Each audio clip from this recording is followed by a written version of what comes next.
The automotive industry that is known for pushing the boundaries of technological advancement. The world is also going through the fourth industrial revolution with digital and automation taking center stage. The latest advancement in these fields is on show at the African Advanced Manufacturing and Composites show in Nelson Mandela Bay. Our reporter Iviwe Poti is there.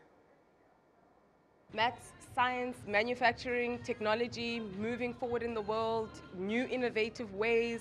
But you know what? I think let's let the experts tell us in terms of what exactly are we talking about and how are we using all this innovation, science, technology, engineering to move forward and to make the job easier and to make us more accessible. I mean, everyone keeps talking about 4.0 and the fourth industrial revolution, but after being here today, I actually think we are in the fourth industrial revolution. Let's speak to Jeline to tell us a bit more. Explain to us in terms of what you guys are doing and what the company can actually do. Sure. My name is Julian de Klerk. I'm the tech station manager at ENSA. And what we have here is a 3D scanner. And this is an example of some of the technology that we use at ENSA to assist local SMEs in the manufacturing industry. We are an engagement institute at the Nelson Mandela University, supported by the Technology Innovation Agency and the Department of Science and Technology.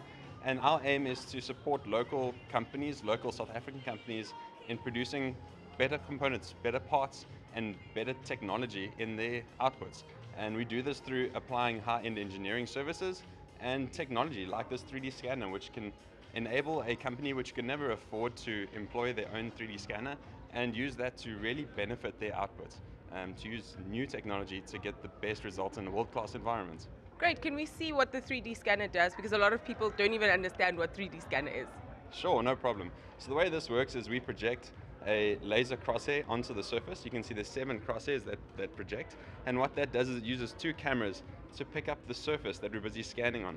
That then shows on the screen, and that's just a quick render of what it looks like. After we finish the scan, we then compile that and do a final render of what the part is. And this allows us to take a real-world object and import that into a digital environment where we can then use computer-aided engineering to do designs, modifications, and improvements of the product.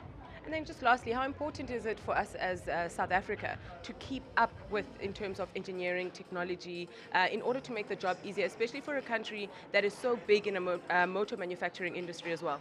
I think it's absolutely critical. Without us making sure that we're on the cutting edge of what industry expects worldwide, we would find ourselves lagging behind the rest of the world. So to make sure that we can play on a global market, we have to make sure that we're employing the highest level of technology and staying up to date with global trends. Thank you so much for your time. Thank you. There we have it. Well, there we have it. South African-based companies are making sure that they are globally competitive and they are keeping up with the global standards. But for now, it's back to you in studio.